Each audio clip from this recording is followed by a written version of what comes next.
Hey everybody, I'm at the Hall of Heroes Comic Con. You know where we're at. You know why we're here. We're here to find new, awesome, independent creators, and we found some guys. I don't know you. What's your name, bro? I am Pops Van Zandt. Cody. Cody? And I'm David. David. Welcome to the madness, guys. Tell us about this book and what you do. Yep, so we're Ironclad Comics. We're a Toledo, Ohio-based publisher. We've been around for about a year right now. So the first one we have out right now is called The Warden. So basically it's about a prison guard from Detroit in 2004, born with the amazing powers of the supernatural origin. Basically makes his own costume, puts it on, starts fighting crime and saving people. But that comes with some problems. He's being pursued by a reporter, by the cops, and by a secret government organization trying to take him and use him for nefarious purposes, actually. And back here you can see our broader universe. Our whole point of our company is to create a one universe, one timeline, one path for the next generation of comic readers, actually. So you can see right here, we have the first 3 issues out of The Warden right now. The 4th one's on the way in the next few months. Cody, you want to take it from there? Yeah. So easy way to jump into Ironclad Comics. The first thing I'd suggest is go to ironcladcomics.net. There you'll have a timeline. It'll explain which books to read in which order. There we'll also have something that's coming out next week called The Vault. So it's going to have some hidden exclusive stuff, such as this newspaper. This is going to have, extra lore, different hidden Easter eggs, and you'll have different analysizations of characters. And you'll also get a free comic if you sign up for the email chain right now. It's an 8-page extra fight scene that goes straight to your email box digitally. But go check out ironcladcomics.net, and we ship internationally. So Just hit the code, people. Peace. Just hit the code, people. So, hey everybody, welcome to What's Your Issue. Today, we have somebody that obviously I just showed you I recently met at Hall of Heroes Comic Con. I'm going to give our cameraman a little bit of crap because of the turning the camera sideways halfway through the interview. He did that a couple of times, but he learned from it and it won't happen anymore. We don't care. We're just giving him a hard time. Brad is a great supporter of independent comics. He actually bought all 3 of the comics available from Ironclad when we met them that day. And he wanted me to tell David right here, right now, that he has already backed number 4, which we will be talking about today. So, this is how it goes down. Jonathan, David, welcome, guys. How you guys doing? We'll start with my co-host, this guy. How you doing, John?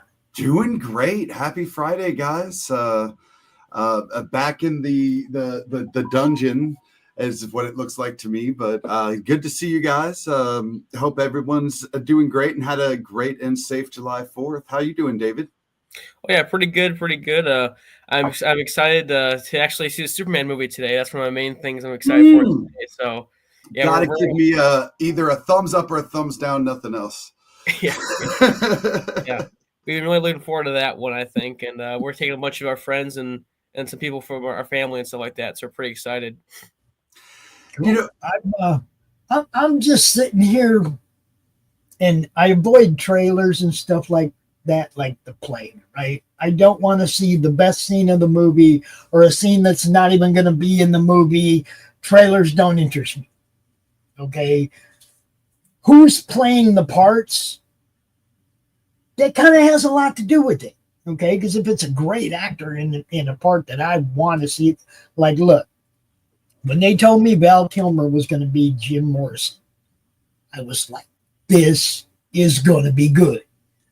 I didn't care about any of the supporting actors. I didn't care about how bad they were going to butcher the story.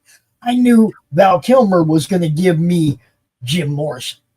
You see what I'm saying? So I looked more at the actual acting ability of the people that are going to be in a movie before I decide to throw my money down on it.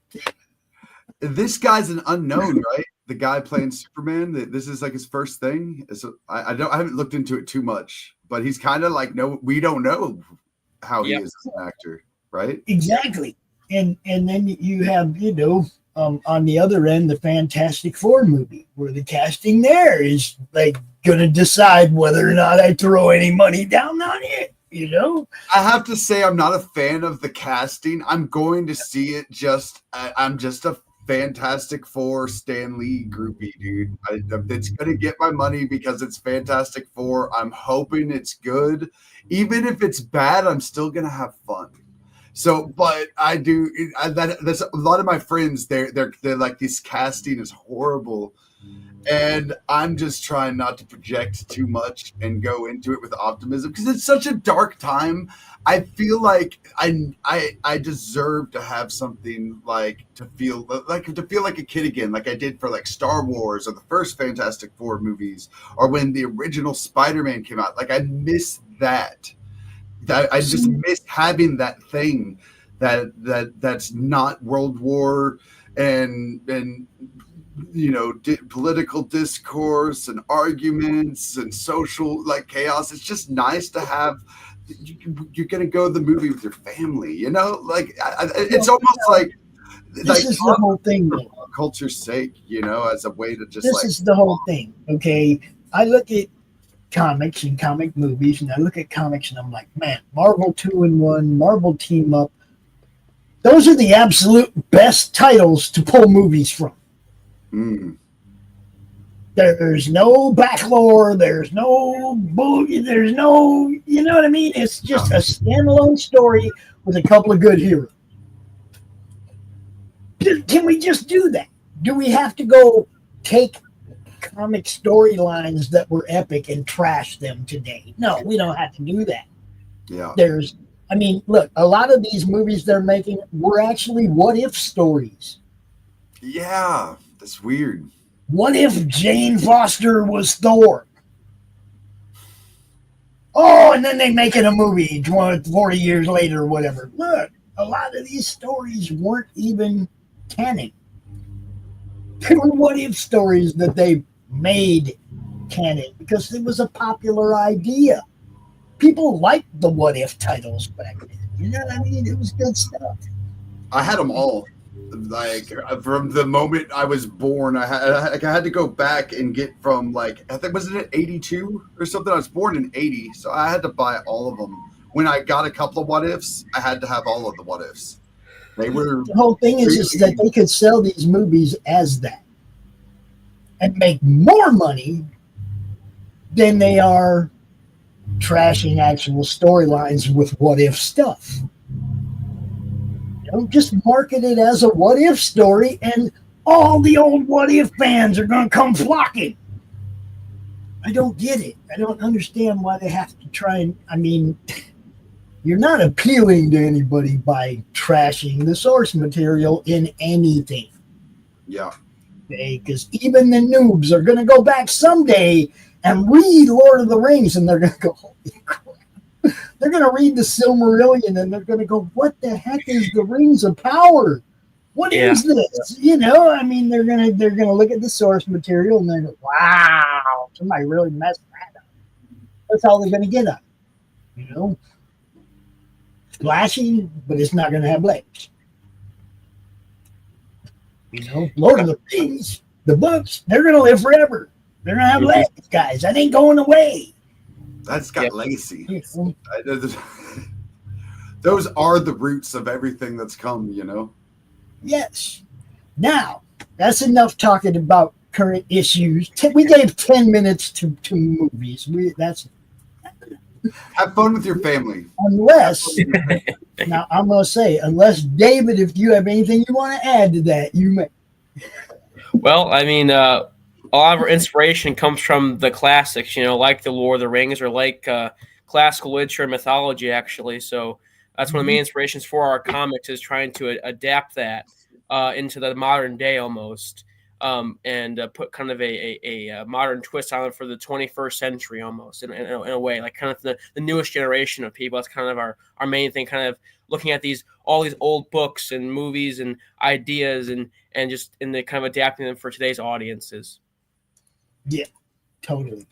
I'm just hoping that at the end of the day, everybody can reconcile on the fact that it's got to be good. Yeah, it's got to be good. You can't you can't appeal to a small demographic. Okay, you have to think big picture if you're trying to sell a big movie. You know, I have the Warden issues 1 and 2. Bought it at the Akron Comic Con. Right on, Anchorman, right on. That's what I'm talking about. See, now let's go ahead and leave Marvel and DC behind. Yep. And let's move on to Ironclad. Do you want to show first the Kickstarter or first your website? It's up to we can go to the Kickstarter, sure. Okay. We got this. Good old share screen action. Now look, StreamYard, don't mess anything up. When I hit this button, I don't want to disappear. I don't want to get kicked out. I don't want anything weird to happen. I don't want my camera to quit working. Woohoo! All right, that's what I'm talking about. Yeah. Last few days have been weird, man. You hit a button, something else happens. You know? Here we go, people. We have Ironclad Comics, The Warden, number 4.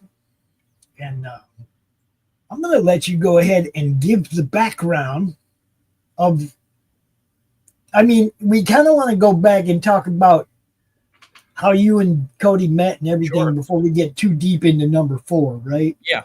So let's set the stage for this. Yep. So yeah, basically when I was in high school, I'm 22 now. When I was in high school, it was during COVID, and I just hold up. I had no idea you were that young. Wait a minute. That's my daughter's age. My daughter turns wait a minute. Next week. You were in high school just a couple years. You were only 22. Dude, I'm going to be honest. I seriously did not think you were that young. Yep. Yeah. So actually, when I was like, during COVID, you got a lot of time on your hands to kind of consume a lot of media, read a lot of books and stuff. And at that time, I think around I was kind of disappointed with everything that was out. I found it all kind of lacking substance and meaning. It was kind of like fast food rather than it being anything that was impactful. You know what I mean? Like movies just kept being pumped out, shows being pumped out.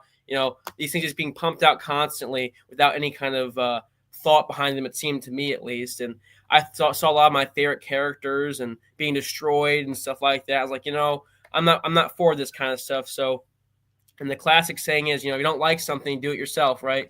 Yes. So I started writing my own comic, actually. And the first one I made by myself, actually, without Cody, before the company was actually really a thing.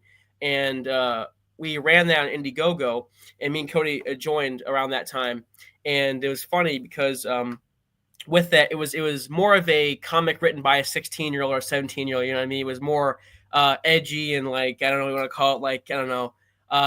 You definitely could tell a young kid, just guns and muscles and big powers and crazy fights and all kind of stuff. Wasn't really anything that new or exciting. It's kind of a lot like crazy stuff going on. That's the best though. Honestly, I love everything you just mentioned. Yeah, yeah. But what happened was we hired an artist to do it, and we had him under a 6-month contract. And what happened is that, well, unfortunately, that 6-month contract turned to a year and a half. And however, we think that's kind of a blessing because me and Cody got to sit back and really establish our kind of our world or kind of our company a little bit better, because we thought, we're two young guys, and it's going to be hard to convince people to trust us with our stuff if they don't think we have any substance behind us. So we took that year and a half and we kind of refined our company and our business model and also our content. And actually, how we first met was we went at a bonfire right after COVID, and I remember I told him the entire plot to my first comic up till 3 a.m. And a few weeks later, he's like, I'm joining, I'm in, and we've been together ever since as business partners. But basically, when that year and a half was going on, we're like, we gotta really make this thing good. We can't come with something lackluster or something with bad writing or bad art or anything of the sort, or just being inconsistent. So we had to build this thing, and building that thing, we kind of left the old product behind and developed our new projects, which is one of them. The first one is the Warden, and we refined our business model. In fact, we both went to college to get business degrees. I'm sorry, to really learn how to run a business so we can be successful in making comics as well. Because we have to have a way to sell them and market them and that kind of stuff too, and if we're going to be successful. So we did that. In fact, we pitched our company to our college, and we got some investment from it. So they liked it, and they helped us kind of kickstart and get going from the bat. So with the Warden, we wanted to create a kind of a cool universe that has never been really done before in this way.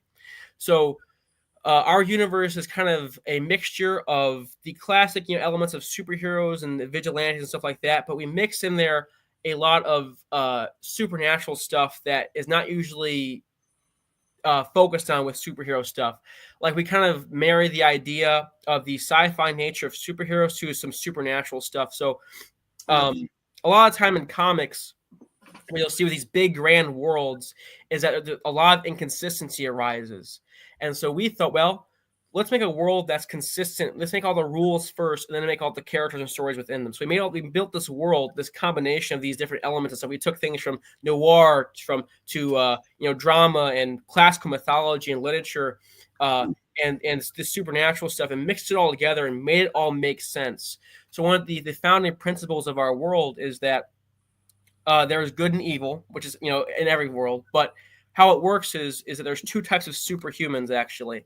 So the Warden represents one kind of superhuman, those that are kind of born with their abilities. It's kind of a divine spark bestowed upon them, almost a mixture, like a combination of a supernatural, natural origin. So his powers can be explained via science, but the extent of which takes a supernatural turn.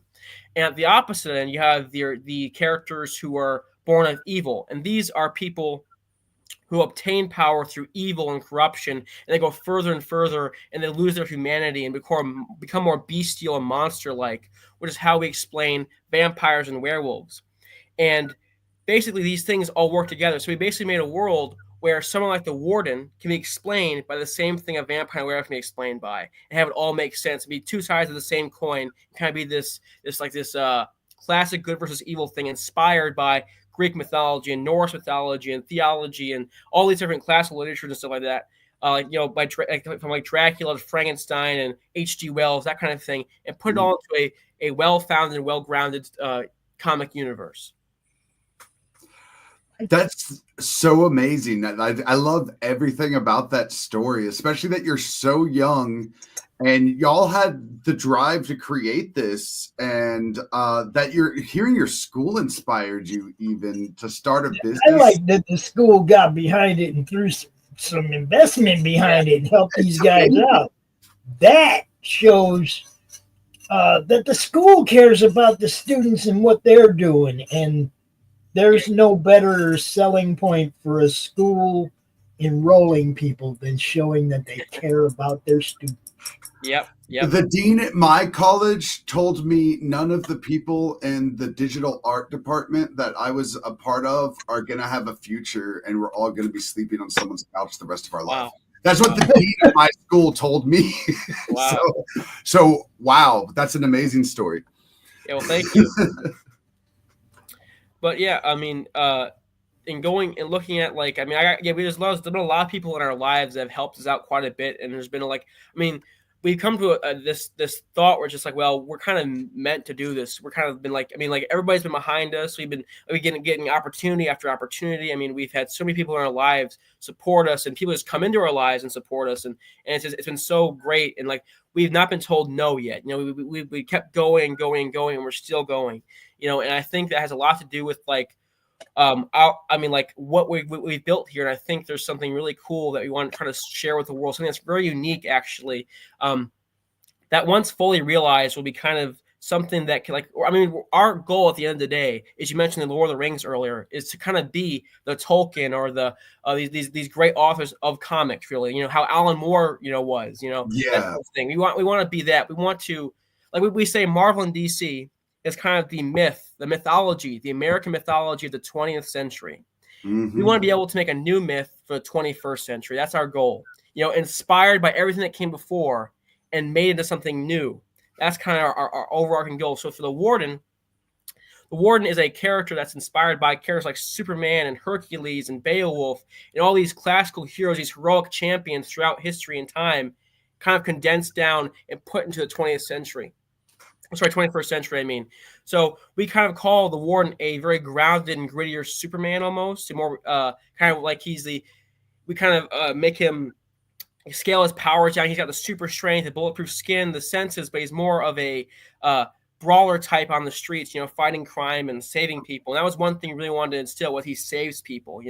He's a vigilante, yes, but he's more of that hero you can get behind, the hero that represents, justice and truth and hope and, goodness. And that's one of the things with this first book, actually, is that the issues 1 through 6 of the first arc of the Warden, it's really about him convincing the people of what he is, of who he is this, because the thing is, we live in a world today where people don't trust goodness. People don't trust, that people can be good, people can be righteous, or people can be just, And so when he comes to the city, she's saving people and fighting crime. And people are like, I don't know if I trust you, I don't, they're kind of like, the police are after him. There's a reporter after him. And on top of that, there's a government agency after him. And they're all trying to take him down because they think he's some nut job in a costume, right? But in actuality, the first book is about him convincing these people that he is not who they say he is. He is actually a hero, an honest-to-God hero. And that's kind of the point. Because we feel like a lot of the time we've lost a lot of our role models these days. We've lost a lot of our heroes. And I think many of the heroes that we grew up with have lost some of the meaning behind them. And so we're trying to make new heroes that have meaning and substance behind them as well. Mm-hmm. Well, not just that, but when they write something, when they write something that paints Captain America as Hydra, yep, you're kind of poking big ass holes in the whole lore of the character. Yep. Why would you do that? It's not going to go forward from here. Yep. Should have been a what if. Yeah. You see what I'm saying? There's no go forward with that. Yep. So that's a story ender. That's not something you're going to carry into the future. Yep. So I want to point out, like, getting the first images that I've seen of the Warden and of your website. The very first impression I got of that first image was I felt a very Mike Mignola, and I love noir. I'm like a Dick Tracy fan. I don't even think those exist anymore. But I love Dick Tracy. Yeah. I love noir. It's is issue 3 available on the campaign as an add-on? Yes, it is. Yes. Okay, there you go. You can get it on this campaign, Anchorman. Just look for the add-ons, you'll find it. But I can feel the vibe, like not only through the images, but through the branding you've done on this site with the way you've written the Warden, Emma Summers, the way you get in. Like it's a really good way of that. I can feel the tension in the story just by the way you're presenting it. Mm-hmm. And that's, mad props, because it's like literally like you can feel that tension, and you can feel, and I love that art style, especially with the bright contrast of black and white, mm-hmm. Because it just does spark the imagination, you know? Yeah, actually, I'm glad you mentioned Mike Mignola, because one of our main inspirations was Hellboy. We wanted, what if Superman was in the Hellboy universe? What if these characters were adapted and fit well into that or this kind of a supernatural tinged universe, where there's vampires and werewolves and different things running around too? How can we make that make sense? And so I really appreciate that, because that's one of our main inspirations. Me and Cody, we love Hellboy. We love that type of stuff. We love the noir stuff. We love the supernatural stuff. We love the classic monster movies from the 30s and 40s. They're the best. Oh my god! And the old sci-fi. I gotta throw this out here. Didn't you talk about this last week? That Night of the Living Dead, the original black and white. That's like my favorite movie ever. There is nothing better. That's like so perfection. Black and white.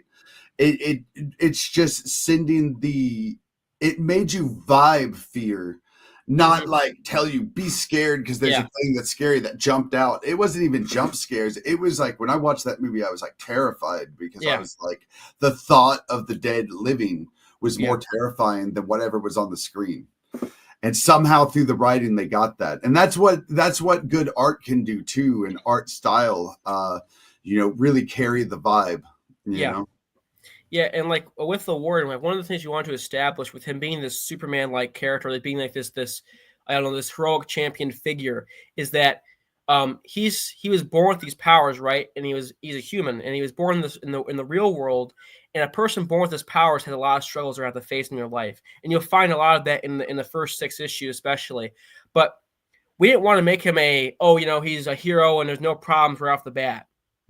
He's trying to learn how to be a hero still, like he has these grand intentions and this drive for good, and he has this morality and this like these values that kind of encompass him. That he's trying to show the world. He's trying to he doesn't care about the being popular or famous or anything like that, or making any money.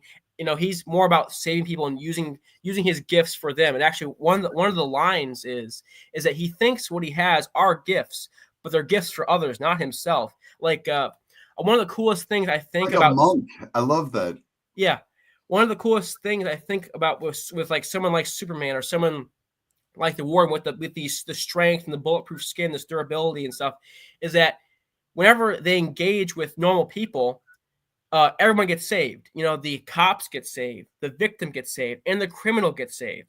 When you're as strong as someone like the Warden is, you don't have to kill anybody. You don't have to, no one has to die because he can take it. He can take all the punishment and save everybody involved. He gives everybody a second chance. And I think that's one of the things I like about giving him these powers, because it's not just, he can bench press a pickup truck or, like, I don't know, have a 50 cal flatten against his skin. It's about more what they represent and how we could save people more than it is about, fighting people and stuff like that.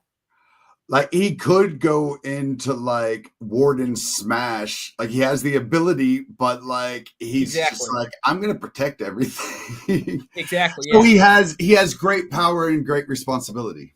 Yes. And like we really want to establish that again with heroes, because what I've seen is that like with many of the movies and shows and all that, is that they've lost the core part of a superhero, and that's the hero part, is where they save people.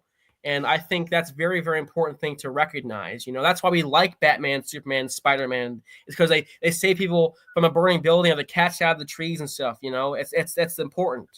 I've related more to the villains the past 10 years than I have to heroes. And I find that very weird. Like right now, my hero, like Wilson Fisk, is one of my heroes. Yeah, well, I think I don't know why. I'm like that's the guy I want to be like. I don't know why. Yeah, Well, he's one of the best written villains in a long time, in my opinion. And like that's one of the things too, is one of the main inspirations for us also is the Marvel Knights too, like the Daredevil, Luke Cage, Iron Fist, Jessica Jones, Moon Knight, Blade. Those like lower powered, like grounded characters that kind of are street level. We got our overall universe has a very street level feel to it. No one's like bench pressing planets or, shooting lasers and stuff like that. Or like, it's all more kind of grounded, like, I don't know, more raw almost. And so like with the Warden, yes, he's our Superman, but also he's like not so like powerful that he can't be beaten by even people, like, I mean, like he has limits to his power. And he's more of he's not OP. Street level character. He's just not OP. Exactly. Okay, look, there were gods. Gods were OP. They were expected to be.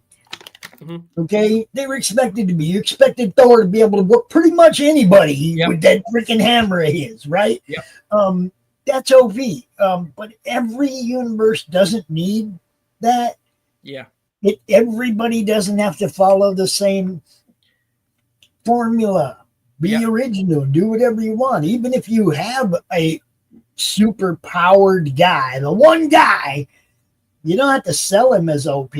Give him some weaknesses. Make him more relatable to the reader.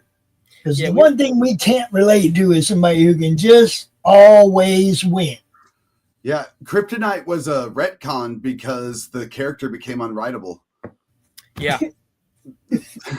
Well, I mean, one of the things is we describe our characters as almost being demigods. You know, they're There you human go. with this kind of divine power put upon them, kind of a mixture of like they have their humanity, they retain what makes them human, but have this power that helps them to protect the rest of us. That's kind of how Yeah. we kind of sell them as. And like the Warden is the very first. Actually, one of the cool things we like telling people is that our universe is already completely built out. So the Warden is in his series. There are 6 books, and we already have 45 books of all that's our total universe is about 45 to 50 books long, and it's going to be about for the next 15 years. And we have about 12 main heroes that will exist within those 45 to 50 books. And we already have the ending built. We already have the end game or whatever you want to call it. It's already done. We have all of that worked out already, and we're just going to make it.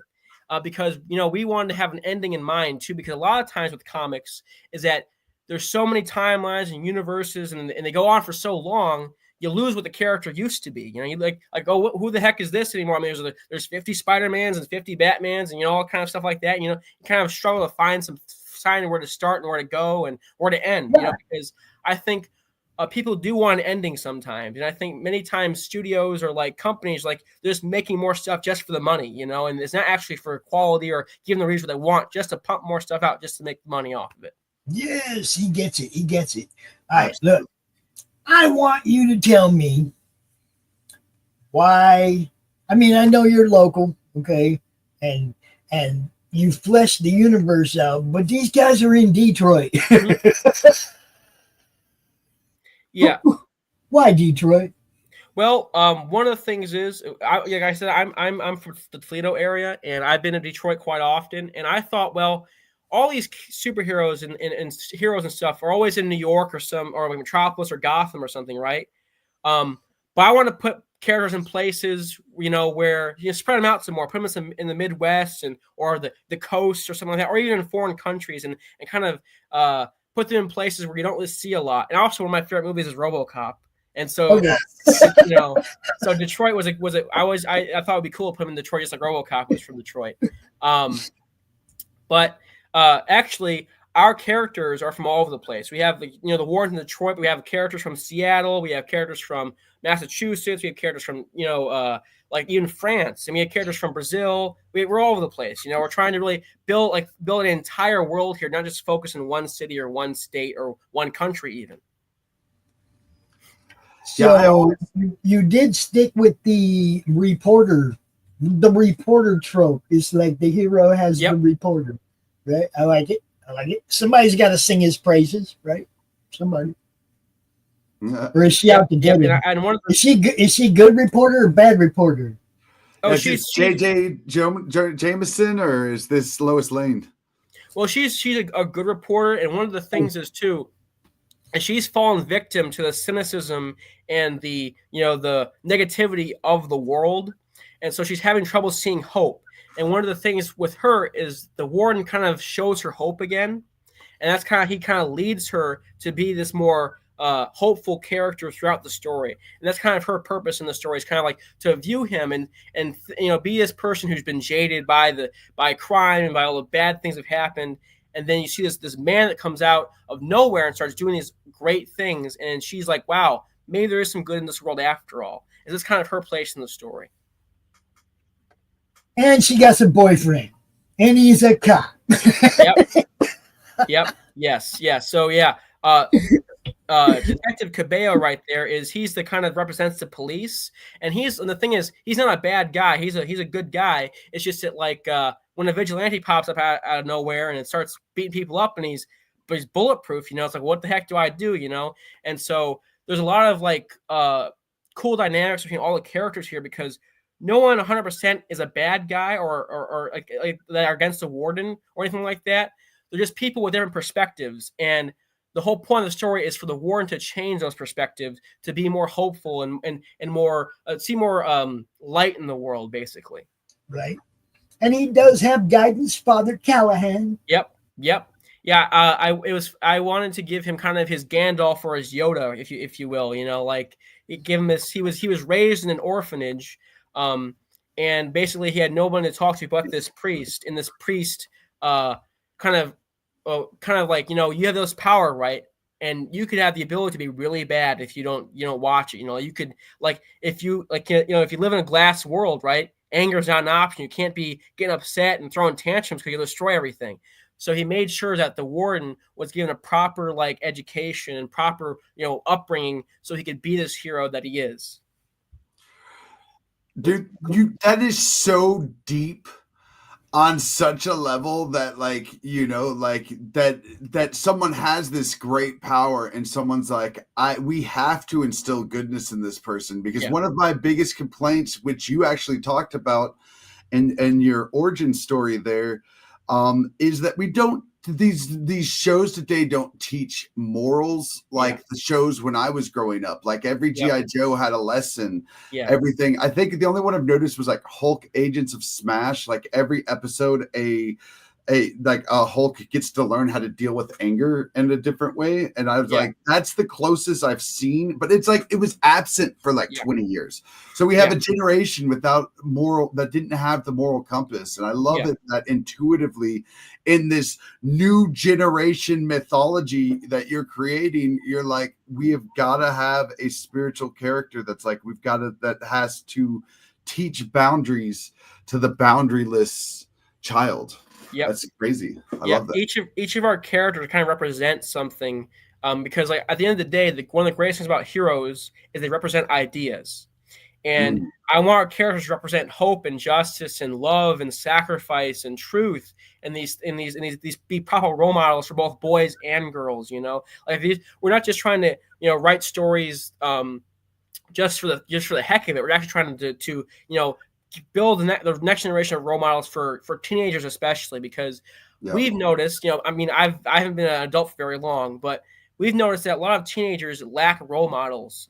And it's all TikTok stars and OnlyFans models and Andrew Tate. And if you can't find role models in real life, you have to look to fictional role models. And actually, when I was a kid, like my favorite characters were often my role models, and it was funny because I was trying to work out and lose a lot of weight many years ago, and I remember running on the treadmill. It's like Superman wouldn't give up. Superman wouldn't. He'd keep going, and it's kind of stupid, but like that's what I was doing to myself when I was like 16, 17 years old.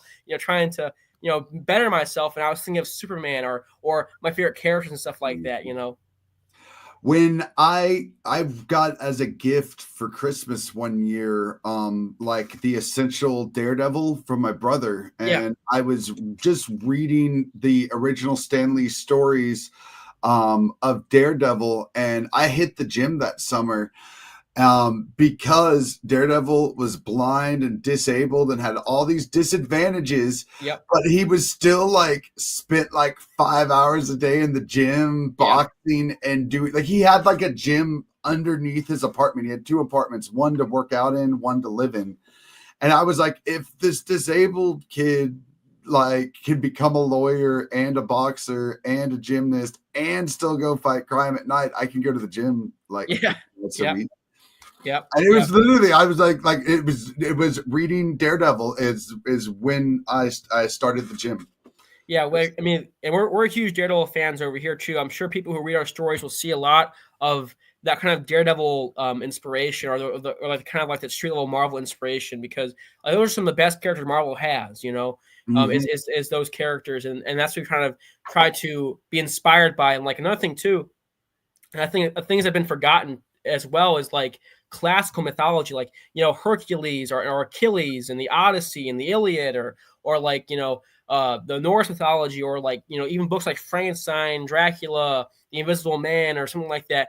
Those have somewhat been left to the side, but those stories are so good and so well put together and have substance and meaning and morals behind them. And they teach you something, and they teach you something in a really cool way. And that's exactly what we're trying to do, like overcoming the dragon, slaying the dragons, or defeating the monsters or the villains or something like that, or, fighting Hades or Loki or whatever you want to call it. Like we're trying to do that, but for the 20th century, as I said, the 21st century, as I said before, and be inspired by all those classical things that that I don't know, just so well done. And like, there's a reason why we remember them. There's a reason why we remember Hercules and Zeus and, Achilles and Thor and all those people, and it's because they're so well done. They spoke to our soul as humans, Yeah. Do you know the first fictional character in history to be known on all the continents? That was I do like not. the first major franchise. It was the second one was Conan, but the first one was what the fuck? Tarzan. Tarzan. Yeah. Yeah, that was that was the first international franchise in history. Yeah, I love The Tarzan. fictional character that people knew everywhere. Yeah, And I think Moby Dick became later. Like the ones came later, but Tarzan was the first. Yeah, I just I read the first Tarzan book last summer, and I really loved it. It was really, really cool. Like, just to see this guy, like, adapt and almost gain this powers by this trauma he's experiencing, and then to become this great hero. I thought it was really cool in the first book, where like he was almost treated as a god by many of the natives in Africa, because like how all this skills he's able to do, and like fighting lions with his hands. It was really cool stuff. Heck yeah. Heck yeah. I love it that you're getting back into like the open source and what's out there, because that is something that made Marvel special, is they didn't exclude anything. They were like I feel like the whatever they were in the Eternals, the bad guys, the different, I feel like they were like the Djinn, from the Muslim lore. And it was like, everyone's lore is get represented. Yeah. It's like everything goes, everything's real, but we're going to make it work, and I do hope you get into I would love to see like a Tarzan-esque fucking person just appear one day. Oh, we already got it. Don't worry. Oh, cool. Yeah, we've basically me and Cody have decided to, like, all of our favorite things is to adapt or make new and put it in our universe and make it work. So we've adapted and been inspired by many different things and have these things coming out. In fact, like at our convention we're at, we had that backdrop with about 12 of our main characters on it, and we have everything from vigilantes to monster hunters to cowboys to monsters themselves and all over the place. So we we have so many different series and stuff that all work together, and they might seem separate, but they're all going to come together at the end and build this huge payoff with I don't know, really putting all our characters to the test and facing this evil that is the greatest of all. Just as the Lord of the Rings, they face Sauron, or in Harry Potter, they face Voldemort, or the Emperor from Star Wars, that kind of thing. We're trying to build towards that, but build entire world first and then head there. Amazing. And y'all are planning to break from are you doing everything within the story of the Warden? Or are y'all gonna do like one shots or mini series of any of these other characters at some point? Yeah, so the Warden is just one series. We have about 7 series we're going to be doing, and those include anthologies and shorter series and longer series, and we also have some one-shots as well. Actually, the next book coming out after the Warden's first arc is done, the first 6 issues, is called Devil's Tongue, and that's actually kind of a standalone book. And it's like, we could describe it as kind of being a horror western that takes place in the 1990s in the Appalachian Mountains. It's kind of a cool father-son story that they're kind of facing this evil that comes to, I'll give you a little bit actually about it. It's basically about a boy that possesses these amazing powers, and he's being hunted by the same government organization that the Warren's being hunted by. And this hermit, this guy who's out of time, like he's a man out of time, basically. He's this guy who's like this wild man almost. He's this cowboy like guy in the 90s living in the Appalachian Mountains. He protects this boy from this agency and their monster they have. They have their own little monster on a leash. They're sticking on these people, and this guy has to protect the boy and his town from this thing. That sounds amazing. That you're a writer when you start with the end in mind. Yep. We made sure to do that. It's like the most important thing. My daughter, she's literally about your age. And, she's been writing and doing art and everything. I mean, we grew up, like, I was doing this stuff, so she was doing it with me. And I always tell her beginning, middle, end, beginning, middle, end, beginning, middle, end, to the point, because a lot of these writers don't know where it's going to end. I mean, there are a lot of pop culture references to things, but it just feels like a lot of people are writing for image, not substance. I think you said that earlier.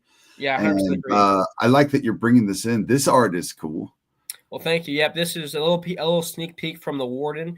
So yeah, I'll actually give you a little bit of a look into the issue 4. So issues 1 through 3 were kind of the Warden kind of more finding himself, kind of becoming that hero for the first time, and the reporter Emma was after, kind of caught wind of him. The cops caught wind of him, and in the 3rd issue, these 2 agents here, they join the story, and they are from this organization through the FBI, the Special Division.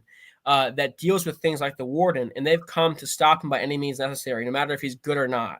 And they're trying to take him down. And right here, you can see in these 5-page sneak peek, you see that they've laid some sort of trap for him. And we're going to see how that kind of he deals with that, because he's so far he's fought criminals and gangsters and human traffickers and stuff like that, but it's all been pretty easy, I mean, like, he's strong enough to deal with it, but now there's a coordinated effort to bring him down, and so see how he deals with it is kind of what's going on here. Yeah, he's going from the game of pawns to the game of kings pretty quick. Yep. Heck yeah. I can't wait to pick these up. And you did put your links in there.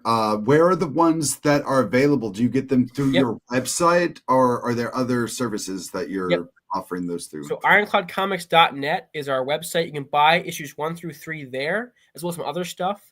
You can also, if you back this Kickstarter with issue 4, you can add issues 1 through 3 as an add-on, or buy a package with them all in there if you want them signed or something like that, or with some extra stuff on them too. Like one of the things too is we make sure that we have immersive content. So you look through the different tiers, you'll see that we offer an in-universe newspaper that's written from Emma Summers' perspective. We have FBI files written from the agents. We have actually the badges of the 2 agents. If you buy the bigger tiers, or you get the actual identification badges that they have, and you can have those and stuff like that. So we make sure to give people stuff they can really feel a part of the world, Yeah.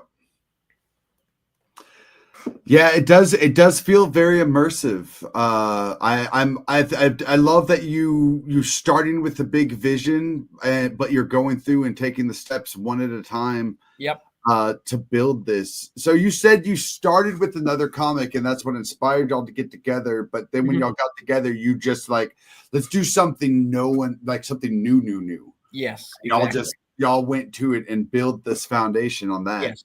Yep.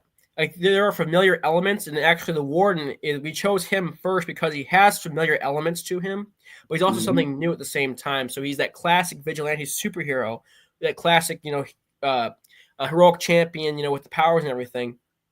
But there's new elements to him that have not really been explored, or haven't been explored enough with other characters. And so he's kind of your first look into our universe as we sprout into different characters from around the world. So is Eastman I also feel like there might be some Eastman and Laird. I mean, maybe that's just because you're going with the dark noir style. But are they an inspiration at all, at least artistically? I'm actually not familiar with them. Oh, okay. Well, yeah, because they were inspired by Daredevil, so they did go with the dark noir. That's the original Teenage Mutant Ninja Turtles, man. Oh, sheesh. Yeah. Oh my god. I forgot. Like the original, not the cartoon ones, like the black and white. Like, I know exactly what you're talking about, and I do know because because the Foot in the Hand and Splinter and Stick, that kind of thing. I forgot that was their names. Yeah. I mean, we do love the Ninja Turtles. Actually, Ninja Turtles is a really cool IP, and we like that the groundedness that it has actually. And a lot of early Image also too, with like Spawn and Savage Dragon also was kind of inspiration to us as well. And one of the biggest things one of the biggest blueprints for our universe was the animated DC universe from the 90s and the early 2000s. So like the Batman to Justice League Unlimited. It's the best. It is. They're real. I mean, people that don't understand that Justice League Unlimited was the pinnacle of human civilization in my it's Yeah. all been downhill since Justice League Unlimited. Yeah, and we've based how our universe works on that. You know, you have it starts with your Batman animated series, your Superman animated series, and it leads into the team. You know, that's kind of how we're doing with our thing. We're starting with all of our characters by themselves to establish themselves, and then come into that team later, and then you'll see how they interact with each other and stuff like that. And then we'll do like kind of like almost a Batman Beyond at the end, you know, where it's just like the after effects and how different things lay out and stuff like that. Yeah, and I love that series was actually inspired. I'm gonna butcher the name. I think it might have been whoever did the original 1940s Superman. He was like looking at that for inspiration for the Batman animated series, but then that became another Superman series and another Justice League, and then Justice League Unlimited, which I just love. Like when I do get into a superhero type story, which I eventually will do, it's just not going to be normal in any sense when I do it. But that really, you know, I really love the way that it got into the different characters and different backgrounds and how characters were completely different, but still in the same world. Yeah. I'm glad that you recognize that, man, because like that literally is something I watch every year. Like it's just something that I don't know what to do. It's like, you know what, Justice League Unlimited. Yeah, I mean, it has some of the best writing of any superhero stuff ever. Like, and like, I mean, I personally think it's like it's one of, if not the best versions of DC's ever been, in my opinion. You know, like that's what I was hoping we were going to get with the new DC verse. But me too. People have been saying that the new Superman movie is kind of like a combination of Spider-Man 2 and the Superman animated series. If that's the case, then I'm happy, but I don't know yet. So yeah. But Spider-Man 2, you mean the one with Doc Ock from the Tobey original? Maguire. Okay. Yeah. Yep. Oh man, we'll see. I'm excited to get to go. I'm not in the States. I'm going to the States next week, so I'm gonna like hop in and try to catch them both on the same day. Go to Superman and then go to Fantastic Four. I was gonna get that popcorn bucket, but I physically saw how big it was today, and I was like, I can't. I can't. I would love to have a giant Galactus head in my life, but I just don't know where I have space for that. So there you go. 1 through 4 is right there. Physical, $40. Yep. Yeah, digital, $20. You can get them both. I have to ask you though. Did you research international shipping before offering it? That research international shipping? Yes. Yeah. So we for our shipping, you know, shipping is a very fickle thing, but yeah, we did look at international shipping. We know it's really, really tough. And so what we did was that's why we specifically offer the digital stuff, is because actually our entire artist team, if you can see there, they're all European.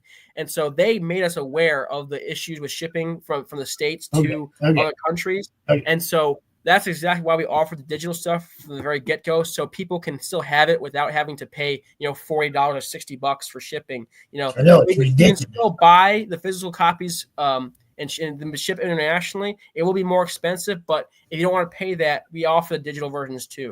Okay. Yeah. What's up, Grant? Grant Lanker, another awesome creator, but called Beowulf. Yeah.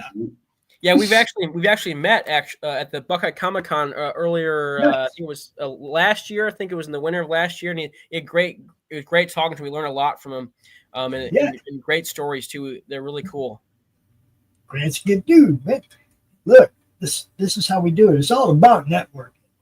When I meet somebody at a Comic Con, like I met you, you know, we do a little spot, we promote you, and then the offer is always there. Come out on our shows. If you're an artist, we have draw streams. We got all kinds of stuff going on the network to help promote people and what they do. You know, that's what it really is all about.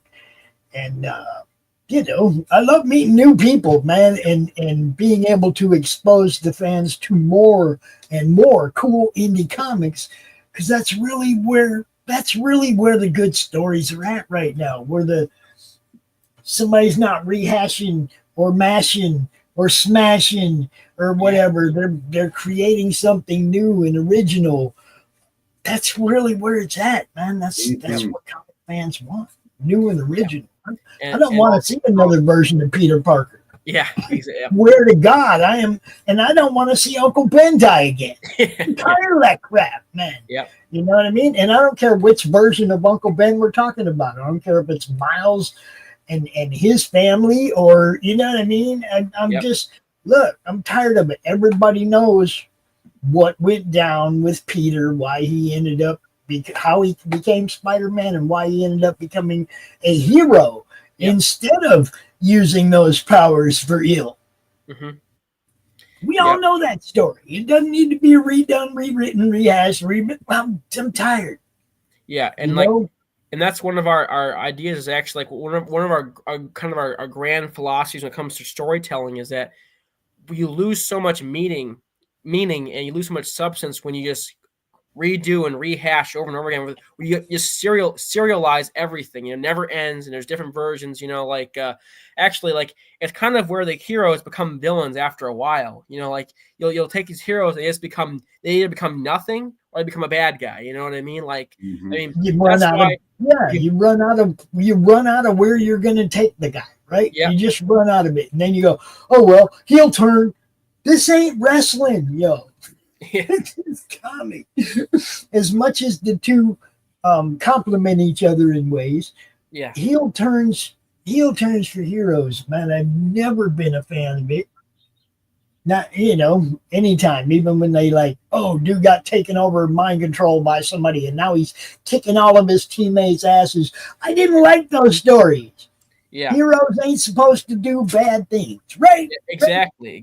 Like I think that's a big issue that we've lost. I mean, like I just got done reading the World's Greatest Heroes by Alex Ross and Paul Dini, that a DC book, and it was one of my favorites of all time.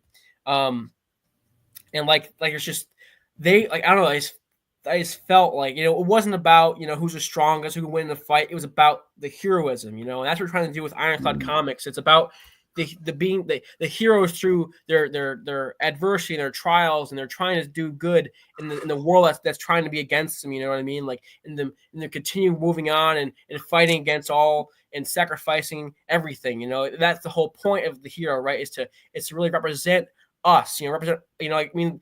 Not one person in real life is Superman, but we all have a piece of Superman inside of us. That's what we're trying to do. Yes. It's like that MLK speech. Like I've seen the promised land.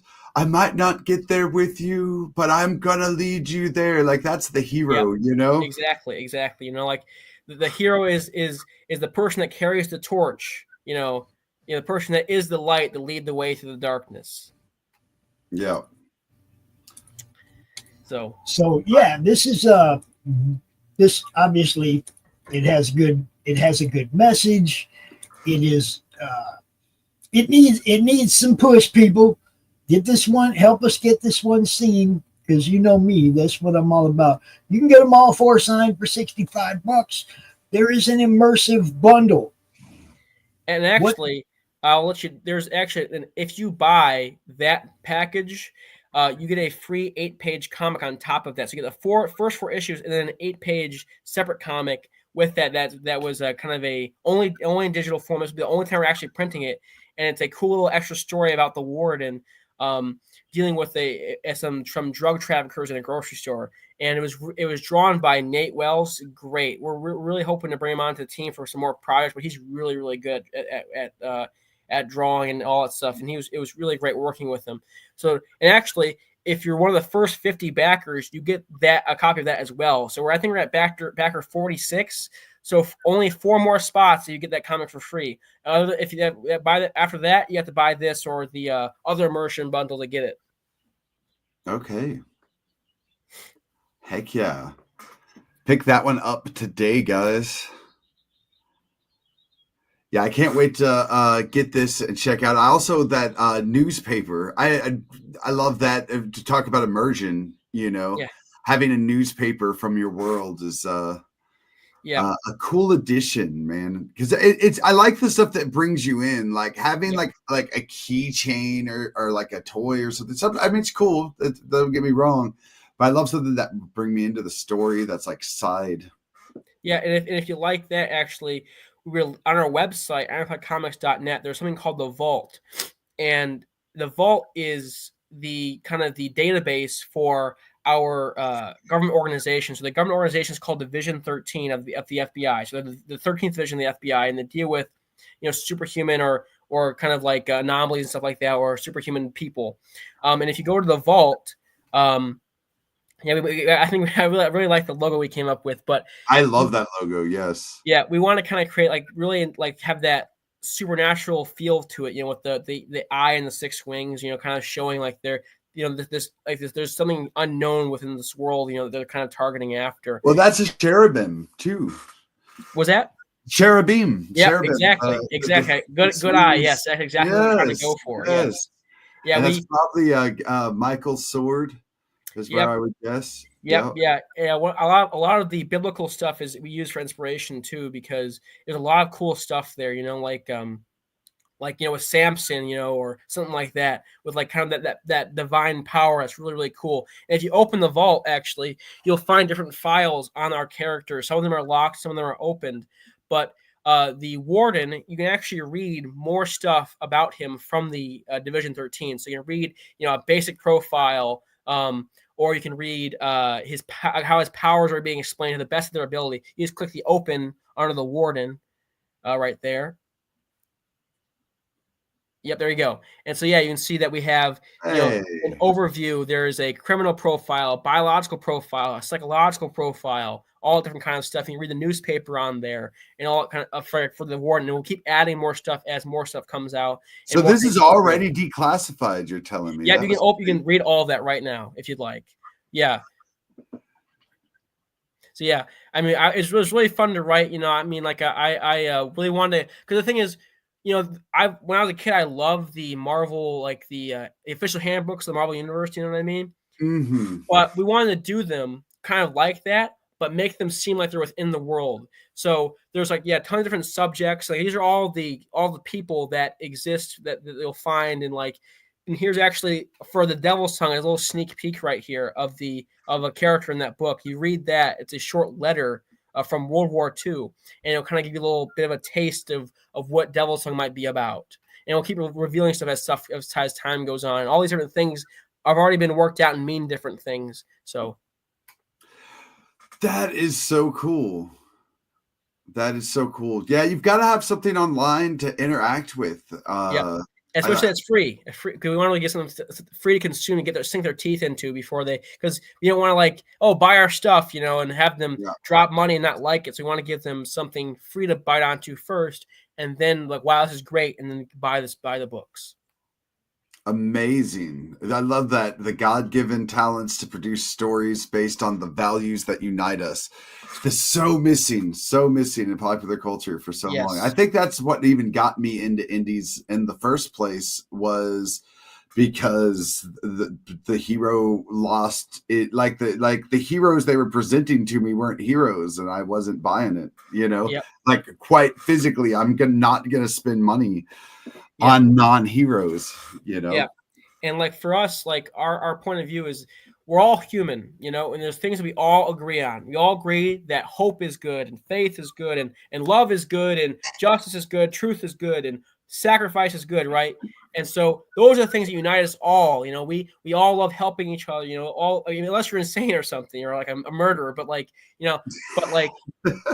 these things we all can agree on, when we see someone saving someone, we see someone helping someone, we all wow, that's great, And so we don't want to make statements on politics or different issues and stuff, the divisive stuff. We want to unite people based on the things that we all can get behind, because at the end of the day, we all agree on some things, and we've been convinced that we don't, but we do. We all, there's people from all of our backgrounds and ways of life that love Superman, and they all love them. And Superman is something to everybody, and that's what we're trying to do, is these characters unite people. And that's where we really want to do with the Warden and our characters, that is unite people under values that can really speak to the human soul and spirit, Yeah. What time period are you basing the story in? Is it modern times, like today, or is this in the future, in the past? Yeah, this is a funny thing. It takes place in 2004. Let's go in recent past. Yep. So I chose that because I wanted to go back to a time before smartphones and a lot of like all technology kind of came out, because I think it'd be a little bit harder to have a vigilante these days with all the different, all the social medias and all that kind of stuff. I also thought it was a cool period too, because I mean, I was born in 2003, so I was only 1 year old at the time. But like, I don't know, I think there's a lot of cool, like, I mean, watching movies from back then and stuff like that. As a cool place to be in, I don't know. I thought it was the early 2000s is kind of interesting time. So that's I want to put the warden there because you don't see a lot of stories taking place like only like 20 years ago. And I thought it'd be a cool place to put a hero in a city you don't see very often and a time you don't see very often. So awesome. Yeah, I always tell my daughter, like, y'all missed out because the 90s was just the most amazing time on earth. yeah. And anyway, this isn't to talk about the 90s, but gosh darn it, I missed the 90s. Bring back the 90s. Awesome. So our mission to use our God-given talents to produce stories based on values that unite us. Got your email list, so everybody get on there to follow the email list. When I read the news article in the Warden, it dates December 10th, the day after I was born. Cool. Anchorman, heck yeah. Yeah, And cool. Batman also said that he drew Batman meeting the Warden. Yes. Is there anywhere we can see that, or have you seen that already? Yes. I have seen it. If you scroll up, it was very cool. If you scroll up on the website, you can go to the Connect, and on our Connect, you can see we have a Discord, which is where that was put at. We have a kind of personal company Discord for people who want to join that, and we have also an email list, and we're on every social media you can think of. Instagram, TikTok, X, Facebook. We actually came up with a new Substack just a few days ago, so we're kind of trying to be on everywhere so we can really push this thing, because we have a lot to offer and really want to be able to share it with everybody else, because I don't know, we want to be able to make these really good stories for people. And I don't know, I mean, I'm personally want something new, and so I want to really give people something really. I want to serve people, give them something really good that they can really latch onto and enjoy. Well, I just followed you on X. Well, thank you. I think I'm already following. All right. Hey, we find each other. I know I'm connected to Cody over there. I don't know if I'm connected to you. Yeah, I think he has a personal account. There's also a business account under Ironclad Comics. I don't really have many social medias myself personally. I kind of treat the business accounts as my own personal accounts, which is not really personal. Yeah. And actually a little bit more about the Warden, a little jump in here, actually, I just thought of is one of the things you do with him. So in the first book, it's kind of him versus cynicism, I'd say. It's kind of him facing the cynical nature of the city. But each story he faces a villain that represents something that's against, the greater good of humanity. So in the second book, if you go to our timeline, actually, you will see it's called the Warden Chessmaster, and that's the Warden's first villain is called the Chessmaster, and the Chessmaster is a nihilist. He believes that nothing matters, no one matters, everything's meaningless. And the Warden is this person who believes that things matter. He believes life matters. He believes that humans have infinite value, and him fighting the Chessmaster is this kind of this combat between these two philosophies, and physically, and he's like trying to disprove it through the story, basically. Yeah, and in each, I love that. Well, yeah, thank you. Each story, he's basically facing a villain that represents something. So in the book after that, he'll be facing a villain that represents like sadism, like being sadistic, like wanting to inflict pain on people. And the book after that, he'll be facing kind of things that represent these like this kind of pagan ideology, which is like child sacrifice or human sacrifice, whatever you want to call it, facing that, trying to inflict this really barbaric way of living. And then also he'll face villains that will represent this tribalism that will try to divide people, or face a villain that represents this trying to transcend humanity and leave it behind, and trying to advance and be like superior to it. You'll face all these villains that represent these philosophies, and in him facing them and fighting them, he'll disprove them one by one in each book. That's brilliant. I love that, because again, you're bringing that you're putting the lesson front and center, because that's what stories were. They taught us. I remember I had an atheist friend back in high school, and he said he learned all of his morals from Marvel because he didn't go to church. He didn't have any. Sure. He's like the only thing I knew was like smash bad and protect good. Yeah, and that's what we're trying to do. I mean, like, I really want to, like, we're trying to appeal to even, like, like I said, teenagers and, maybe even a little younger than that, because, like, I mean, there's a lot of good stuff you can learn, like trying to make these role models. And I think we can do it in a cool, subtle way too. It's not where it hits you over the head with like, this guy's bad, this guy's good, like that's how it should be or whatever. We're actually going to have a good quality story as well. It's not just about hitting you with a message or anything. It's about actually making good quality stories too. Like, in our timeline, like the Chastel at the bottom those are our French monster hunters actually, and they're based off of actual real people, or the descendants of a real person. The Beast of Gévaudan. You ever heard of that before? Mm-mm. It is the most popular myth of the werewolf that's ever been recorded. It was basically there was this creature that killed 100 French people. And a hunter named Jean Chastel killed it. It actually turned out to be a lion escaped from I think a circus, but it was like looked really weird. And it just wrecked the countryside for a while. It killed 100 people. But in our universe, Jean Chastel killed an actual werewolf, an actual Wolfman type character, and basically in the real life, the king of France gave him a huge sum of money for his work. And in our story, that money is given to build this entire kind of this monster hunter family. They hunt like vampires and werewolves and witches and all kind of things like that. And there's two Chastel brothers. And in the first one, they're hunting like a vampire-like character. And it's going to be, I don't know, it's very, Cody's taking the lead on that one, actually. How we work is I'll have a character, he'll have a character.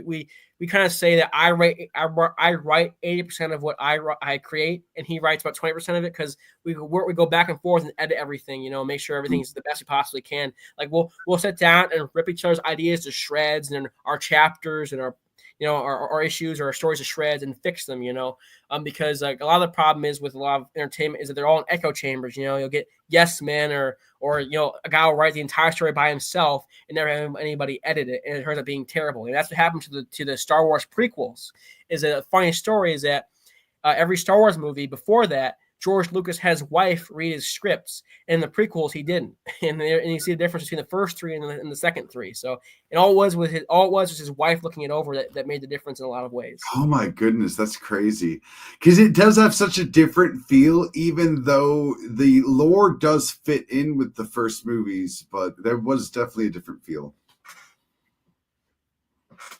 Yeah. The way that's, and so we're trying to make sure everything's consistent. So everything that Cody works on will fit with everything I'm working on. So it all makes sense, even loosely.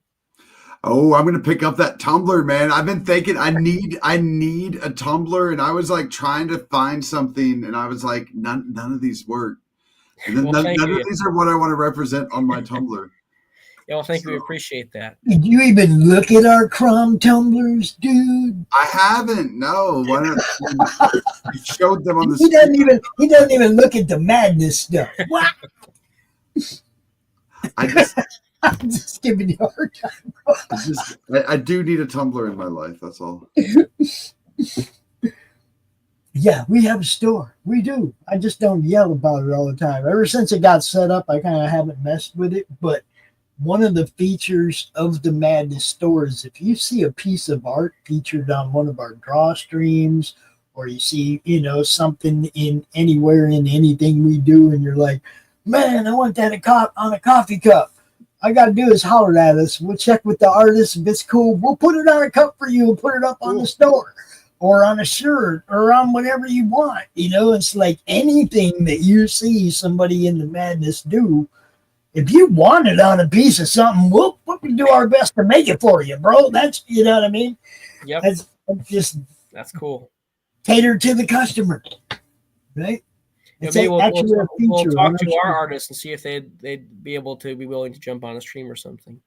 Dude, Please do. we have draw streams. We got, open draw streams. People come out and draw together, and they just talk and draw and talk and draw. And we have collaborative draw streams like with Flip City, where they will set a theme and people come out and draw something according to the theme, which actually gets published in the magazine. So, I mean, we try to do a lot of things to help people get seen. And, Well, I'm happy.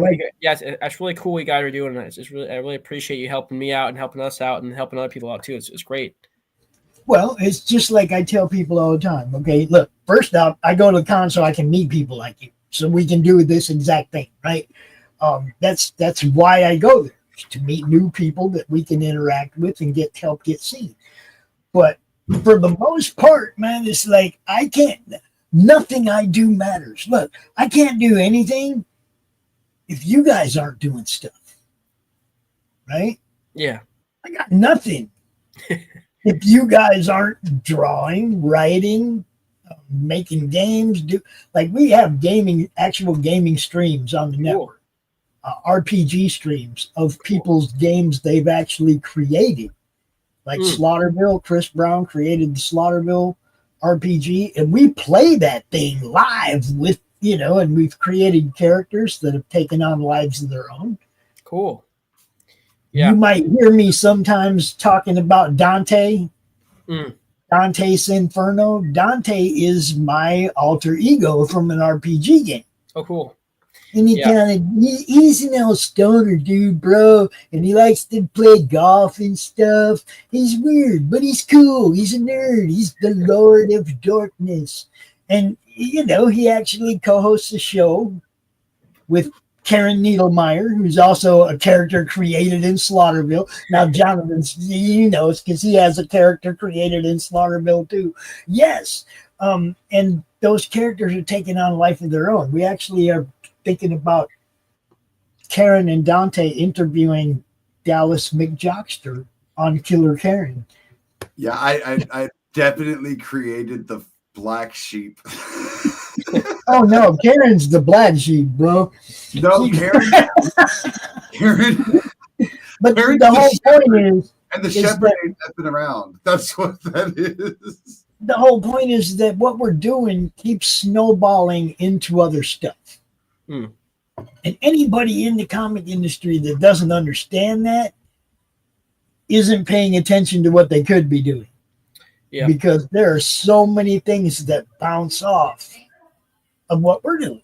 Yeah. Right? It's pretty crazy. I had to say goodbye to my nephew. He was up.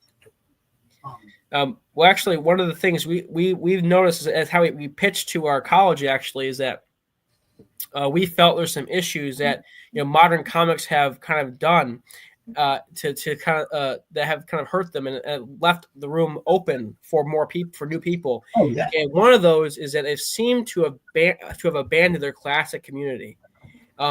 Like you'll see how we actually in our presentation we used a Avengers cookbook picture as an example. Who's buying that? Like somebody's mom, I don't know, but the people who read comics aren't buying that. They've tried to include people who don't care about comics, who don't care about these characters, and in doing that, they've abandoned the people who did. And, and then you lose them by not caring about them anymore. And so we're like, well, let's really try to appeal to them again. Let's try to make something good for them, and also encourage new readers, because I know I started the majority of my reading off of comic books. I read lots of different things now, but I got really started. I bought it's funny. The first book I ever got was the World War Hulk comic book. Because my favorite superhero is the Hulk. And I remember there was kids on the bus, arguing with me about how strong the Hulk is. It's like, he's not the strongest. I'm like, yes, he is. So I bought that book to read it and see how he beat up everybody. You know what I mean?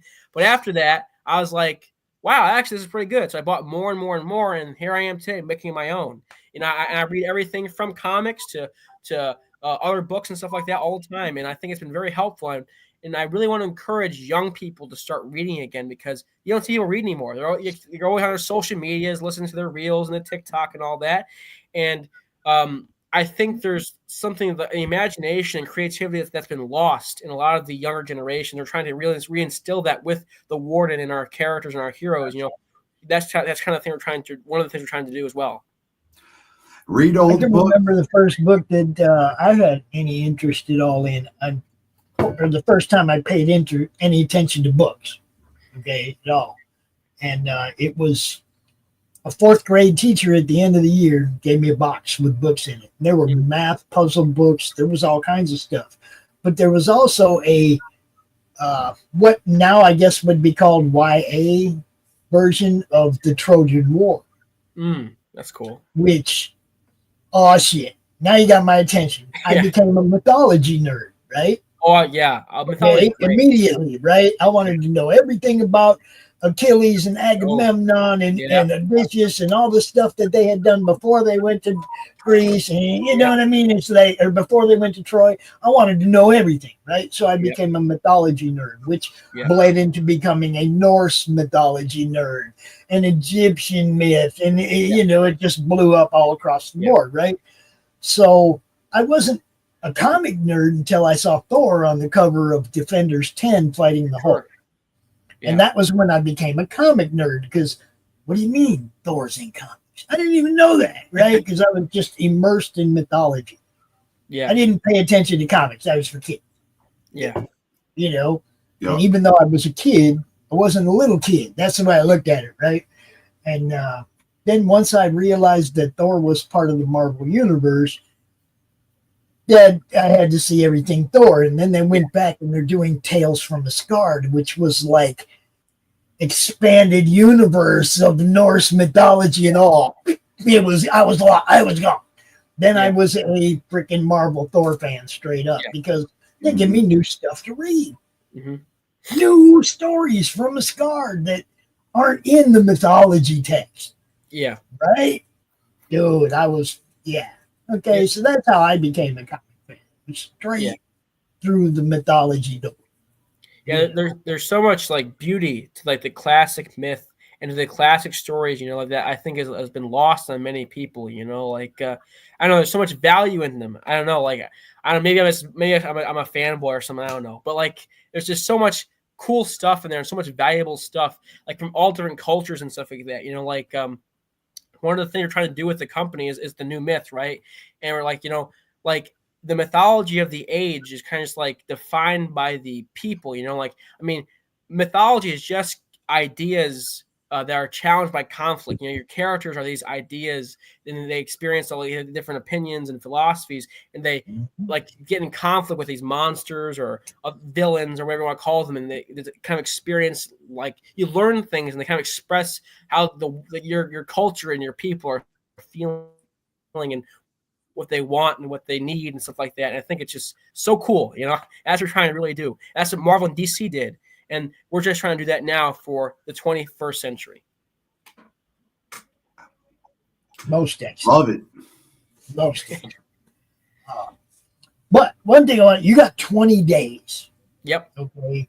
Now you're not on social media, but I need you to tell Cody, join the Madness Entertainment Facebook group. Drop your link at least once a day throughout your whole campaign. Try to get you guys both back out here at a later date. We'll find a time later in the evening, a show later in the evening. We'll get you guys out again before it's over, and make sure that we get this thing over the limit, over the goal. You guys see what it's at, man. It was like at 1,600. It still needs a little work. So, give this one some love, man. It was kind of funny. We launched it July 1st. You're like, oh crap, 4th of July, no one's gonna buy that. Like the whole first week, there was almost nothing, because it's the holiday week. We didn't think about that, but it's all right though. It's all right. But it's been going pretty well. It's been going pretty well even still. We're at 66%. There are things. So there are things about doing Kickstarters, things that we can help you out with. Like when you're setting it up and you're picking the day you're going to start, what why do you decide that day? What? Yeah. So, We've always chose the first of the month, but I'm not sure if that's the best strategy anymore. okay. Let me give you just a little. This is one thing that I've learned. A lot of people when it comes to Kickstarter, they wait till the end of the campaign. Yeah. Okay, because they want to make sure there's money on their card when they hit it, right? Don't want your water bill to come in, boom, there goes your there goes your comic, right? You want to make sure you got money. Okay, so they wait toward the end. You want to make sure that your campaign ends on payday when everybody got money. I see. So you pick a Friday or Thursday, Friday, whatever. I know a lot of people get their paid the day before now through direct deposit. So Thursday, Friday, and you count backwards to the day you're going to start. 28 days, 35, however long your campaign is, but you count backwards from a payday, the day you want it to end, and then count backwards. That's how you pick. That's how I would pick my start date, because I want people to have money in the last couple of days of that campaign, right? So just little tricks like that really help people toward the end. When everybody, like I said, a lot on myself, I can't back this now. I don't know if I'm gonna have any money 20 days from now. Yeah. And I mean, seriously, I can't. I mean, I can't anyway, really, because I'm trying to build this Roku thing. Sure. But when the times are when there is money available, still have to wait to the end. Yeah, I think we're still learning about because I think we've got the content down, and I think we got our business model down, but there's still a lot of things we're learning because we've only been around for about a year so far, and our first campaign we launched during tax return season, and it went crazy. We got almost $5,000 in the first one. It's and we launched our second one in February. It's like, oh no, that was a terrible month to launch it. Now we made a little bit of a mistake with this one too. So we're still learning. I think it's all be for the best, though. I mean, sometimes it takes some. I mean, I appreciate any help we could get with learning how to do this better. We'd appreciate, because we're not going to sit here and not take advice. We want to be successful. So. I personally make my comic entertainment purchases before the winter. But see, this is what I was going to say. I'm doing stuff, but winter, unless you have a lot of followers that buy comics for Christmas presents, probably don't want to launch around the holidays, because people are buying gifts for people, unless they're comics that don't help them, don't help you, right? There are certain times a year to avoid. I like to make sure that you got something coming out of tax time, but so does everybody else. Okay. Now there's some people that do that early thing now, and February ain't that bad, really. When you come to the people that are filing early and getting that money right away, or getting a front on that money, right? They're getting that money as soon as they can. They're not waiting until April, right? Yeah. They're getting that money as soon as they can. So anytime February, March, April, May is probably okay. But everybody's going to try to hit that tax return. Yeah. And that's just, people got money, of course. That's when you want to have something out there for them, right? Yep. The competition's stiff. That's where promotion and marketing and all that getting it in front of people matters the most. Yeah, right now we're trying to do as many interviews and get as many reviews as possible. And if you want to review the books too, feel free. We were trying to build that as much as possible. I mean, we've been what I do sometimes, for a day, I'll just find different people online and I'll email them, hey, you want to review this? We were trying to really build that out, because awareness is how we're going to win. So, well, this is one thing. Myself, I don't do reviews. Sure. Public. I don't do a public review because I'm a promoter. Sure. I'm trying to get people to come look at this and buy it. And then I'm not going to come out here 6 months from now and go, oh man, that was really bad. You know what I mean? Because I'm trying to get people to unload their wallet, right? So I don't do the review side of it. I understand. I used to do. I will give you a private review. If I have the book and I read it, I'll tell you what. Hey, I just don't do public reviews. Sure. Now, I also, if asked and I've read something, I'll give them a quote. or whatever, for their campaign, or I mean, I do that, but I don't review. I'm for one thing, I'm not a comic creator. Sure. I'm not an author. I'm not an artist. I believe editor is probably the most important person on your team. Yeah. And you know what I mean? So I figure if you have the bases covered, you don't need my review. I'm going to tell you whether or not I enjoyed it. I'm not going to pick it apart. Yeah. It's just not. I'm not that guy. Yeah. I appreciate it. Actually, it's funny sometimes. Like, we'll see some people like review comics and be like, it'd be really weird how they review. It's like, I liked it, but like, and they just spend the entire time talking about all the issues they had with it. Like, oh, it was great, Yeah. but like, But sometimes you do that even with things that you love. Yeah. I mean, that definitely is a thing. You can enjoy something and then like point things out because like it's just our nature to pick at things that we love. Yeah. I don't know. Yeah, that's true. That's true. Humans are kind of trashy. We destroy things we love. So also, I want to point out 40 pages, guys, $10. 40 pages, $10. Okay. Yep. You guys know deals. You know a deal when you see one. If this is something that, and I also wanted to address something Jonathan said earlier about are there still noir fans or Dick Tracy fans? I know 4 different people right now that have noir books. So good. There's definitely a fandom out there for the old style. Yep. I got into comics from 40s and 50s pulps because my grandfather would take me to an old bookstore owned by a war veteran, and then he had a back room, and in the back room was filled with old comics, old magazines. There was 2 things of like Playboys, so my grandfather would go with me to make sure I didn't go look at those. And I started with the 40s and 50s. I didn't get introduced to modern comics. I started with Archie and those old wars and things, detective novels, Dick Tracy, Tales from the Crypt.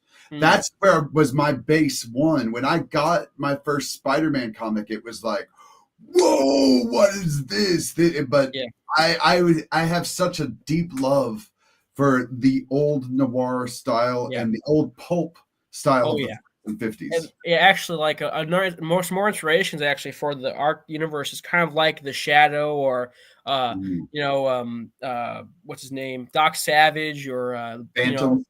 Phantom or Zorro or the Lone Ranger or Flash Gordon. Like we love all those characters. Like I think like actually one of the cool things is like the book Gladiator from the 1930s, I think it was, that inspired Superman. That's a great book. That's another one of our big inspirations. Is that from the movie Gladiator was based on that? Or are we talking about different books?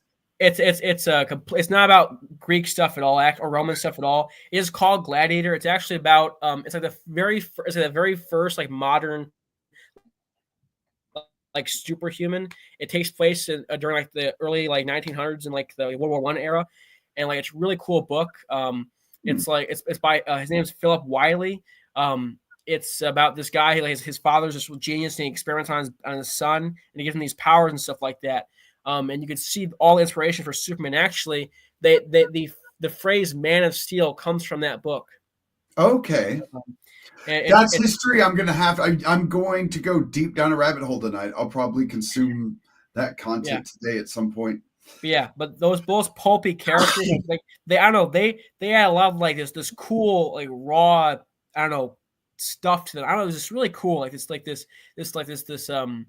stuff was really real back then because they didn't have TV, they didn't have drama, they had those books. Yeah, they weren't written to kids. Yep, exactly. And then the whole trope, and that's why comic books became like taboo for a while, because when we got television, adults started watching television and kids were still reading comics.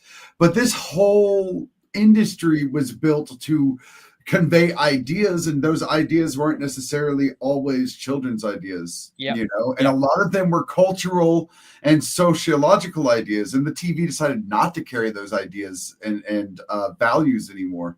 It makes room for people like you. That's right. Our main audience is we're trying to target that 13 plus, we really want to target teenagers, like I said, but also like even young adults like me, because like I think there's a lot of issues with young adults too. There's a lot of young adults that they don't have purpose. They don't know exactly what they're doing, and they don't think they need role models anymore. But we all still need role models at the end of the day. We all still need heroes. We were lying to ourselves if we don't like fairy tales anymore. We don't like these stories. Like there's a point to fiction, and if fiction is not nothing. Sometimes fiction is the truest thing ever. And actually, people have said, I think it was C.S. Lewis. He said, I hope one day, he's talking about his granddaughter. I hope one day you'll be old enough to like fairy tales again. That's what he said. Because I love that. There's a point where we become so serious, or and we lose our childlike creativity and imagination, and we think, everything's got to be terrible and cynical and so serious all the time. There's no room for the fantastical, but that's not true. There's always room for the fantastical. There's always room for heroes. So it's such a part of human nature and collective conscious. Like these stories are all rewritten. Like people, and I've been having to explain that within the context of with my daughter that everything that's happening now has happened before. We're just like learning history is so you can see, and you can see that this isn't brand new. This is just this that happened before happening again with different faces and different masks and different names. And it's the same in fiction. I was listening to a story this week. A comic story, and I just listened to stories, and I'm not going to get into the story, but it was speaking what I was going through, like emotionally and spiritually at this time, and it was a Hulk story. And I'm just sitting here, and I'm like I had just gone through a big change. I'd gone through a lot of stuff, and I'm just listening to this Hulk story, and I'm like, this is literally speaking to me what I am trying to learn on like a psychological. This is like the therapy I needed was in this story. And this story is completely irrelevant. It's not like I was like looking up self-help. I was just listening to a Hulk story, but it took the struggle I was having in my own life at that moment. And I saw it from a different perspective because Hulk was dealing with it. And it just like gave me so much insight. I was like, holy shit. Yeah. I just solved like half of my problems because of this story. This story. It's magic. I think there's a lot of effect that it could have on us if we let it happen, if we're able to accept it, and like see the value in this. Cause like I really hate the tendency of so many people these days to just reject fiction or reject stories and heroes and all these things because like, oh, we're too old for it now. It's like, well, yet they all watch TV. I just don't get it. They all watch TV and movies, but when you do this creatively as a career, you're a pariah. It's the weirdest thing. Yeah. And it's kind of funny too. And like sometimes like, people watch a reality TV show. Sometimes reality TV show is faker than fiction. You know what I mean? Well, actually not sometimes. It always is. Just a bit of advice. It was about 31 or 32 when I finally stopped telling people I was a cartoonist. Like there was a point that like those words just don't come out unless you know me really well. Yeah. And I hate that it's that way, but it's just like it would change the social dynamic because people are like judging people based on BS. Why don't even live in the US anymore? Let me introduce you to the life of promoting. Right? Nobody's taken me seriously since day one. Okay, there have been people that are like, first I was grifting off everybody. Not like I was putting any time into trying to get them seen or help them sell books, but I was grifting off it like there was something in it for me. Passion. I wasn't even trying to build a YouTube channel or be monetized or do any of that crap, right?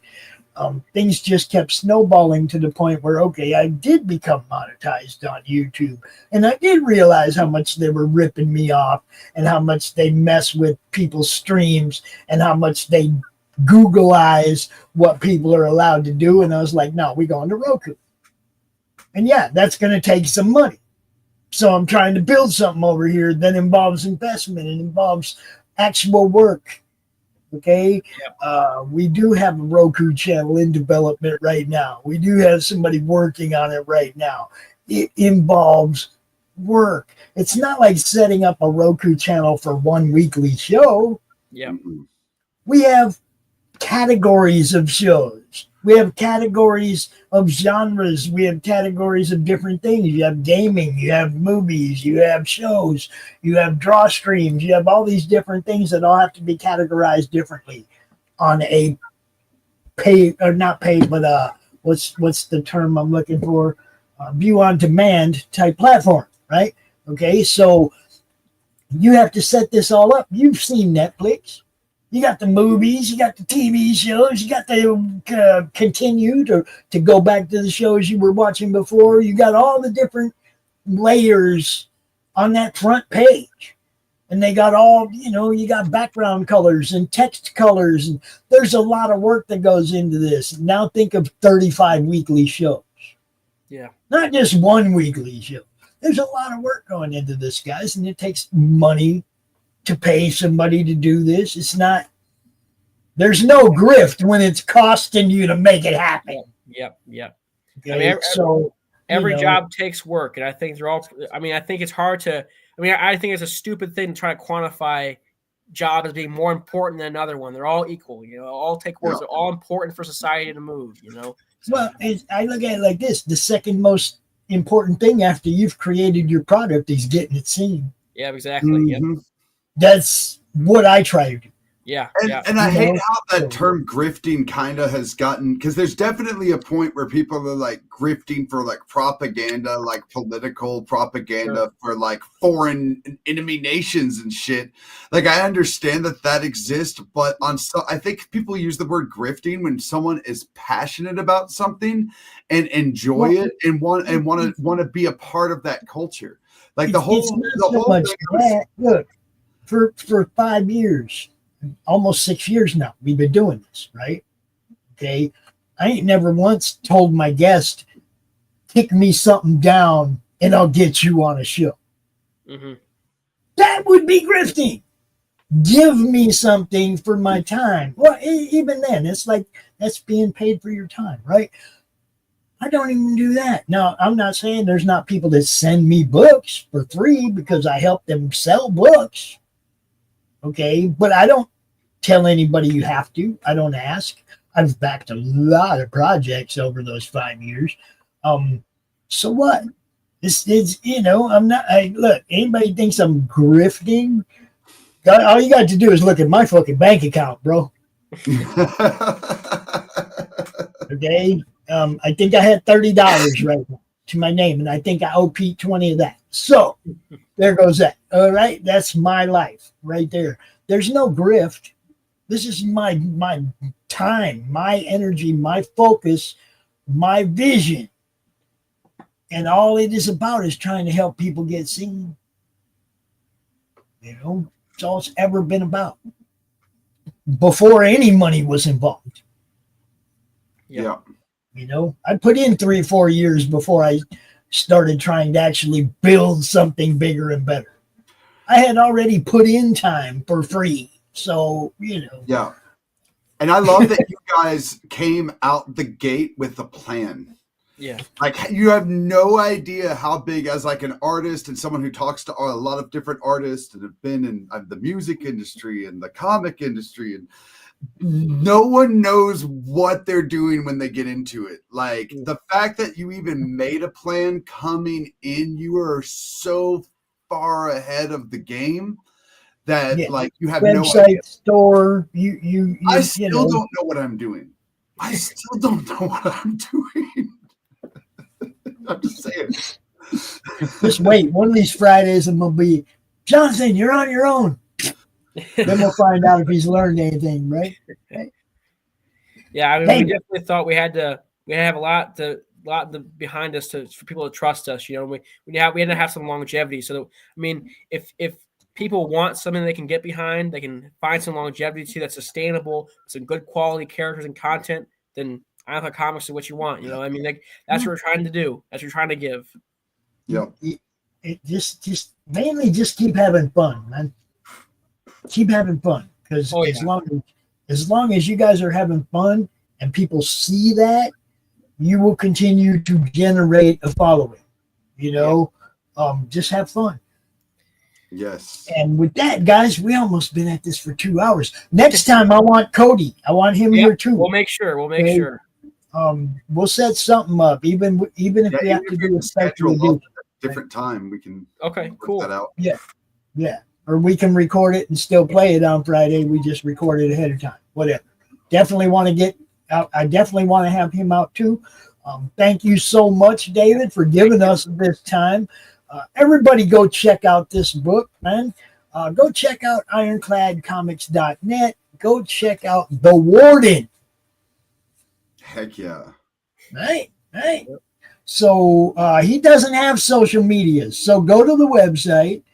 Cody does. There is an Ironclad Comics Facebook. Cody does have socials out there. So you guys can connect with him. Anybody wants to have him on a show, whether you're in our network or other, have these guys out, help get them seen, man.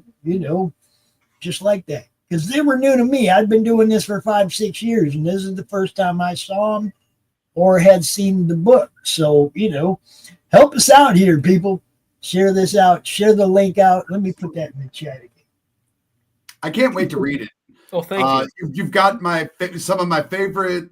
I'm sorry I keep using that word, but you've got some of my favorite vibes. I love that horror. I love that detective. I love that noir. I love the gritty street story and the not overpowered. I mean, overpowered superheroes have their place, but there's nothing like street level. So super excited to check it out. Well, thank you very much. And thank you very much for having me on the show. I really appreciate it. And it's great meeting you guys and talking to you guys for a while. Absolutely, it's good seeing you again, man. It's good seeing you again. Yes. I'll hit you up on X under my business, Iboga Talk. So I'll hit you up on X sometime later today. Cool. Yeah, and if you could help me connect with you said you had a Facebook group that we could put a link in, that'd be great too. Yes. Yeah, thank you. I appreciate it. I think I might have already dropped it on Cody, but I will do that. I will do that again right now just because. Okay, cool. So I remember, that way I won't forget. I'm going to put the madness link in the Ironclad message, or Cody's message. Cool. And will this video be like, be able to be replayed and all that too? This is right now. We're live. We're on Facebook, YouTube, on two different channels on YouTube. We're on Twitch. We're on X twice. We're on Rumble. We're on Pilled. And if you would like a copy of it, just let me know. Okay, sounds good. Thank you very much. Awesome. Right. Well, nice to meet you guys. Thank you. Thank you all for coming out, man. Keep focused, man, because y'all are doing good work. Don't let people distract you or discourage you, because people don't understand genius. And y'all are coming at this with like a good head and a good space. Well, thank you. So just don't listen to the haters. They're your biggest fans. Yeah. Got it? All right. Monetize the haters, baby. All right. Well, thank you guys. God bless. Goodbye, everybody. Have a good day.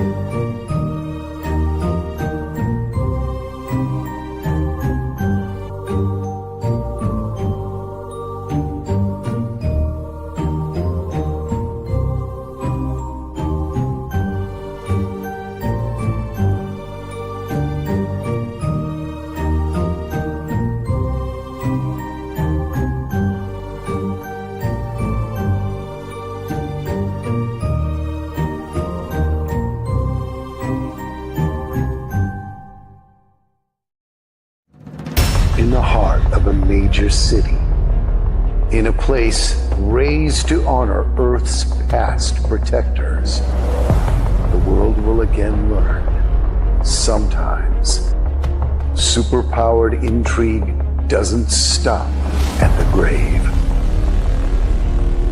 Galaxy Memorial Park, Volume 1, beginning crowdfunding Memorial Day. 2025.